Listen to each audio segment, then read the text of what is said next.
నీ తండ్రి ఉంటే నీ కోరిక తీరి ఉండేది. ఇంకా నా తండ్రి ఎవరు అన్నాడు. నాకు తండ్రి లేడా? లేకేమీ, నీకు తండ్రి ఉన్నాడు. లోకములకంతటికీ తండ్రి అయినటువంటి శంకరుడు నీకు కూడా తండ్రి. నీ తండ్రి శంకరుణ్ణి పాలిమ్మని అడుగు. వెళ్ళి శంకరుణ్ణి స్తోత్రం చెయ్యి. ఆయన వెళ్ళి కూర్చొని పూనిక అమ్మ చెప్పింది అంతే, కూర్చుని శివ శివ శివ శివ అంటూ కూర్చున్నాడు. ఈశ్వరుడికి కావలసింది యాంత్రికమైన పూజ కాదు, నీ నిబద్ధత.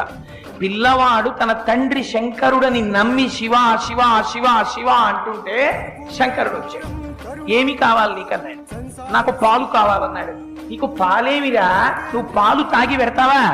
కాదు, లోకములో ఉన్న వాళ్ళందరూ సంతోషించాలి నువ్వు చేసి పూనికతో కూడిన ప్రయత్నమునకు. పాల సముద్రమును సృష్టించి నీకు ఇస్తున్నాను అని క్షీర సముద్రాన్ని సృష్టించి ఉపమన్యువుకి ఇచ్చారు. ఆ ఉపమన్యువు కాదు భాగవతాంతం, అందులో ఉంది ఉపమన్యు వృత్తాంతం. ఈ ఉపమన్యు వృత్తాంతాన్ని